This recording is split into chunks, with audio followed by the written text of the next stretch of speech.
So hello guys, Hemant here and आज का video elements of systems analysis and design part 2।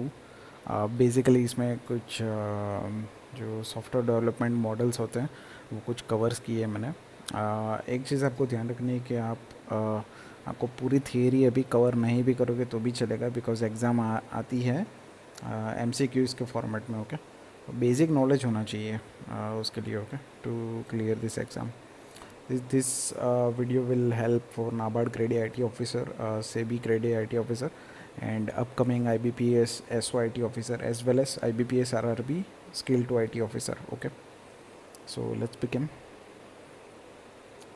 So types of software development methodologies चीज़ आप देखेंगे यहाँ पर। Okay, we'll look at basic and most common technologies used in current scenario. सो अब basically इसमें क्या होता है कि दो तरीके के अप्रोचेस होते हैं, एक टॉप डाउन और एक बॉटम अप। टॉप डाउन में क्या होता है कि भाई एक बड़ी सिस्टम को डिवाइड करता है छोटे छोटे मॉड्यूल्स में। इसमें क्या बेसिकली होता है कि हमको सिस्टम बड़ी कौन सी है तो उसका आइडिया होना चाहिए कि भाई फॉर एग्जांपल एक बैंकिंग सॉफ्टवेयर है, हमको पता है कि बेसिकली बैंकिंग सॉफ्टवेयर क्या करेगा। फिर उसको छोटे छोटे मॉड्यूल्स में डिवाइड करते हैं कि भाई ATM वाला सेक्शन अलग, चेक बुक वाला सेक्शन अलग होगा, ये कुछ अलग अलग उसकी यूनिट्स हो गए उसके। उसको टॉप डाउन अप्रोच बोलते हैं। Same way bottom up approach में क्या होता है, ये छोटे छोटे यूनिट्स मिला करके एक कॉम्प्लेक्स सिस्टम खड़ी करते हैं। वो नीचे से स्टार्ट करते हैं, इंडिविजुअल अलग अलग प्रोजेक्ट्स छोटे छोटे मॉड्यूल को फिनिश करते हैं, and then they make it a big one particular क्या बोलते हैं सॉफ्टवेयर। या okay, first one is very basic, waterfall model. It is one of the most common technique and older, बहुत ही पुराना है।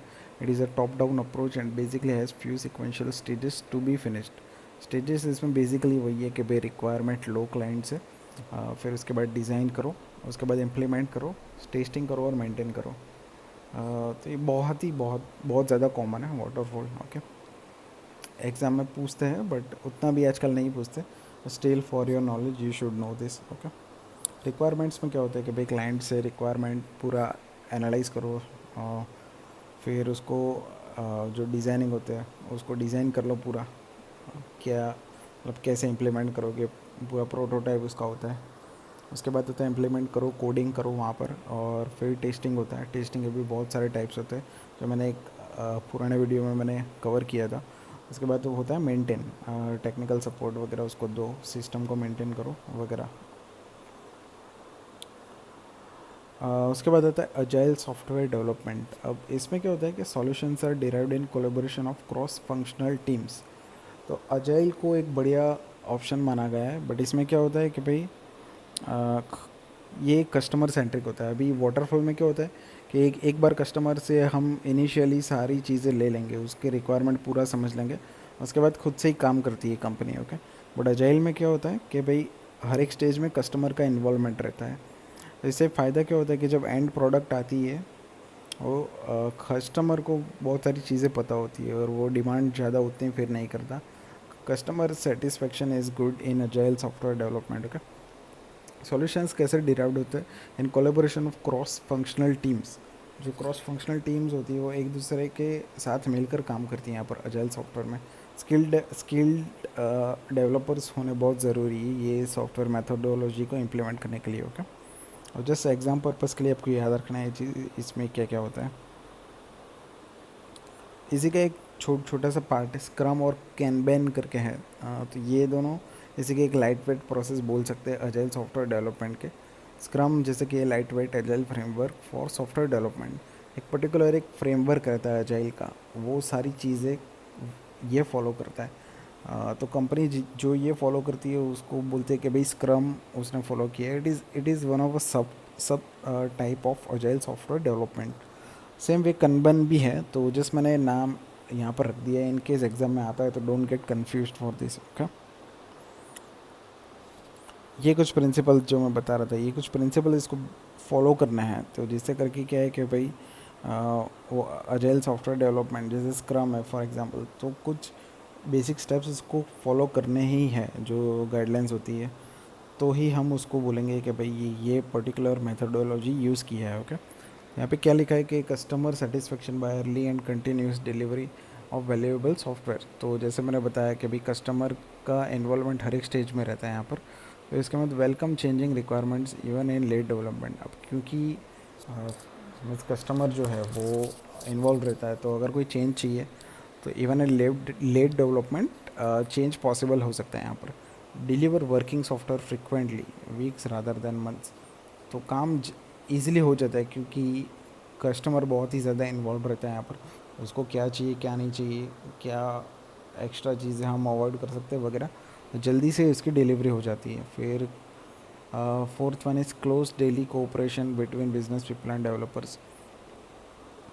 तो वही चीज़ है कि भाई डेली इसमें क्या है, इंटरेक्शन रहता है जो बिजनेस पीपल है, जो कंपनी वगैरह है, और डेवलपर्स, तो दोनों के बीच में एक डेली का एक कोऑपरेशन बन जाता है। Projects are built around motivated individuals who should be trusted. तो ये इसका एक फ़ायदा है कि भाई projects are built around individual motivated individuals. और ये एक पॉइंट है,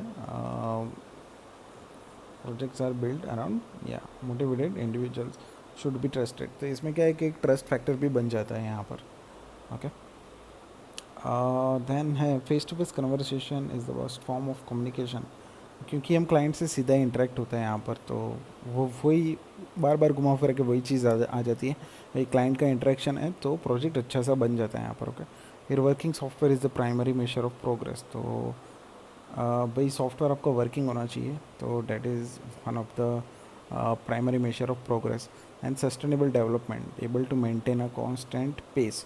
मेंटेनेंस का भी ख्याल रखना चाहिए यहाँ पर। उसके बाद आता है continuous attention to technical excellence and good design. तो भाई कैसे और इसको अच्छा प्रोडक्ट बनाया जाए उसके ऊपर जोर देना पड़ेगा यहाँ पर। Okay, it is one of the principles of that. Simplicity, the art of maximizing the amount of work not done is essential. तो सिंपल भी होना चाहिए, ऐसा नहीं कि भाई कॉम्प्लेक्स सिस्टम है यूज़र को पता ही ना चले। उसके बाद best architectures requirements and design emerge from self organizing teams. जैसे हमने पहले ही देखा कि भाई कोलेबोरेशन होता है डिफरेंट क्रॉस फंक्शनल टीम्स में। ऐसे करके क्या होता है कि बेस्ट आर्किटेक्चर निकल के आता है, सबके अलग अलग व्यूज़ होते हैं, ये सारी चीज़ें इसमें इम्प्लीमेंट होती है। उसके बाद है last one, regularly the team reflects on how to become more effective and adjust accordingly. तो ऐसे क्या करते हैं, वर्किंग एनवायरनमेंट अच्छा होता है और उनको पता चलता है कि हमारी वीकनेस क्या है, तो वो नेक्स्ट कोई प्रोजेक्ट आता है उसमें हम कैसे उसको सुधार के अच्छा बना सकते हैं। ओके, वो चीज़ें यहाँ पर। फिर दूसरा एक बहुत ही कॉमन है रैपिड एप्लीकेशन डेवलपमेंट मॉडल। तो इसमें क्या होता है कि इटरेटिव मॉडल है विदाउट मच प्लानिंग यहाँ पर नहीं होता। जो रैपिड एप्लीकेशन डेवलपमेंट, इसमें क्या iterative in the case like एक के बाद एक स्टेज फिनिश होता है। Okay, that is known as iterative. तो this actually useful where a project can be further modularised. तो फॉर एग्जांपल बैंक का ही सॉफ्टवेयर आप ले लो, तो उसमें अलग अलग मॉड्यूल्स होते हैं बैंक में। एक मॉड्यूल होता है जो लोन का होता है, एक पूरा मॉड्यूल होता है जो फिक्स डिपॉजिट के रिलेटेड होता है, एक पूरा जो होता है वो जो गवर्नमेंट स्कीम से उसका होता है पूरा, एक सेविंग्स अकाउंट कासा का हो जाता है एक अलग मॉड्यूल। तो ये पूरा एक मॉड्यूल हो गया अलग अलग हो गया। तो ऐसे कोई प्रोजेक्ट में जिसमें मॉड्यूलराइज पॉसिबल है, यहाँ पर वो रेड यूज़ करते हैं ज़्यादा। User involvement at each stage user का इन्वॉल्वमेंट भी रहता है हर एक स्टेज में। where different units are developed involving users, required high skilled developers and testers, uh, at least amount of planning and least amount of planning। ये ride का basic फंडा क्या है कि भाई प्लानिंग पहले उतना नहीं होता, छोटे छोटे मॉड्यूल्स बनाने काम कर देते हैं लोग, और फिर जाके बहुत ही बड़ी कॉम्प्लेक्स एक सिस्टम बन के आती है यहाँ पर। एंड मोर यूज़र फ्रेंडली, क्योंकि ऑब्वियसली बात है कि भाई यूज़र का इंटरेक्शन बहुत ज़्यादा रहता है यहाँ पर। तो उसी की बता लो, जैसे मैंने एग्जांपल समझाया बैंकिंग सॉफ्टवेयर है, वो उसके ऊपर रेड आप यूज़ कर सकते हैं क्योंकि अलग अलग मॉड्यूल्स है, that is interdependent on each other. Okay, फिर आ जाता है आपका spiral model is best suited in decreasing risk in project development. अभी स्पायरल मॉडल का कंसेप्ट कैसा है कि जो स्टेजेस होते हैं वो एक के बाद एक फिर से रिपीट करते जाते हैं, तो इसमें क्या होता है कि रिस्क एकदम कम हो जाता है। अगर मान लो जो टेस्टिंग किया एक बार, उसके बाद फिर से टेस्टिंग करते, तीसरी बार करते, चौथी बार करते, तो टाइम गैप थोड़ा सा ज़्यादा हो जाता है, बट रिस्क बहुत ही कम हो जाता है, फेलियर्स बहुत ही कम आते हैं सिस्टम में। जैसे कि stages are requirement design, stage क्या है कि भाई इसके रिक्वायरमेंट डिज़ाइन, वही जो basic coding implement etcetera in cycles. It is costly development, बहुत कॉस्टली इसलिए क्योंकि एक ही एक साइकिल बहुत सारी बार रिपीट करते हैं यहाँ पर। ओके, तो डेज टाइम बहुत ज़्यादा कॉस्ट पड़ता है, कॉस्ट महंगा पड़ता है यहाँ पर। फिर प्रोटोटाइप मॉडल, एक और मॉडल है प्रोटोटाइप मॉडल जो स्पायरल मॉडल के जैसा है, तो इसमें ये मैंने अलग से इसी में इंक्लूड किया है। तो प्रोटोटाइप मॉडल में क्या होता है, it is similar to spiral model, but in prototype model risk are need to be declared before the project initiates. Spiral model में क्या होता है कि रिस्क पता नहीं होता, क्या रिस्क आ सकते हैं, क्या है नहीं है, वो सारे कवर हो जाते हैं धीरे धीरे। बट प्रोटोटाइप मॉडल क्या है, वो भी स्पायरल मॉडल का ही एक जैसा टाइप है, बट वहाँ पर रिस्क पहले से डिक्लेयर कर देने पड़ते हैं। वो जो एनालिस्ट जो है, जो सॉफ्टवेयर डेवलपमेंट करेंगे, उनको रिस्क अलग कर देना है कि भाई कौन से रिस्क आ सकते हैं, वो डिक्लेयर होते पहले ही initially. Okay, that is much difficult. Okay, या फिर this is actually useful where a project can be further modularized, user involvement, yeah,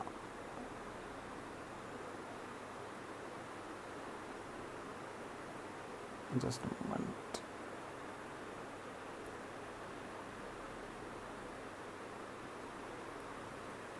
क्या ये एक स्लाइड गलती से आ गई यहाँ पर। तो स्पायरल मॉडल में इतना ही है, जैसे मैंने बताया प्रोटोटाइप भी इसके जैसे ही है, बट उसमें रिस्क जो है वो इनिशियली डिक्लेयर कर देने पड़ते हैं। ओके, सो रेड वाला मैंने पहले ही आपको समझा दिया है। उसके बाद होता है V model. So V model में क्या होता है कि भाई verification and validation model. V model एक तरीके से बोल सकते हैं वाटरफॉल मॉडल है, but it is a more discipline model. तो क्या है, वी शेप में होता है। इसमें वी शेप ऐसे ही लाइक बोला है, जो डिज़ाइनिंग उसकी रहती है वो वी शेप के अकॉर्डिंगली रहती है, but basically it is for verification validation. Verification कैसे कि स्टेजेस होते हैं, एनालिसिस, डिज़ाइन, कोडिंग, टेस्टिंग, ये कुछ वेरिफिकेशन स्टेज में आ जाता है। फिर उसके बाद इम्प्लीमेंट, मेंटेनिंग, टेस्टिंग वगैरह क्या होता है, उसका पूरा सा वैलिडेशन हो जाता है। तो इसकी वी शेप में जाती है। आप एक इमेजिन करो कि भाई वी शेप स्टार्टिंग होता है, देन रिक्वायरमेंट एनालिसिस होती है, फिर डिज़ाइनिंग होती है, उसके बाद इम्प्लीमेंटेशन आ जाता है, उसके बाद टेस्टिंग आ जाता है, उसके बाद मेंटेनेंस वगैरह। तो पहले हमने वेरिफिकेशन किया सारी चीज़ों का, उसके बाद उसी को वैलिडेशन करते हैं। तो एक अलग, थोड़ा सा एक अलग कंसेप्ट है, बट इसमें स्टेजेस कुछ ज़्यादा डीप में है। अभी फ़िलहाल मैं वो चीज़ कवर नहीं करूँगा, बट ऐसे ही बेसिक तौर पे ये मैंने लिया है कि अगर एग्ज़ाम में आ जाए आपको थोड़ा बहुत आइडिया होना चाहिए इसके बारे में। Okay, so that is known as V model. या सो आज के लिए इतना ही। अगले कुछ वीडियोस में लेके आऊँगा मैं नाबार्ड के सिलेबस के अकॉर्डिंगली, और कुछ इंपॉर्टेंट टॉपिक्स और आने वाले हैं, आर्टिफिशियल इंटेलिजेंस वगैरह, फिर DBMS का कंसेप्ट स्टार्ट करेंगे, और फिर नेटवर्किंग और and operating system etcetera. Okay, same way अगले कुछ वीडियो में नाबार्ड इन द न्यूज़ के वीडियो में लेके आऊँगा। क्या कुछ चीज़ें थी जो नाबार्ड ने इम्प्लीमेंट किया है, तो वो चीज़ भी आ सकते हैं आपको। Okay, so stay tuned here and do subscribe to my channel. Also join my Telegram group, वहाँ पर मैं डेली रात के 10 बजे क्विज़ कंडक्ट करवाता हूँ। तो बहुत सारे स्टूडेंट्स ने ज्वाइन किया है वहाँ पर, और आपको एक अच्छा सा एक प्लेटफॉर्म मिल जाएगा। आप डेली 10 क्वेश्चन सॉल्व करोगे तो आपको भी थोड़ा सा कॉन्फिडेंस आ जाएगा अपने आप पे।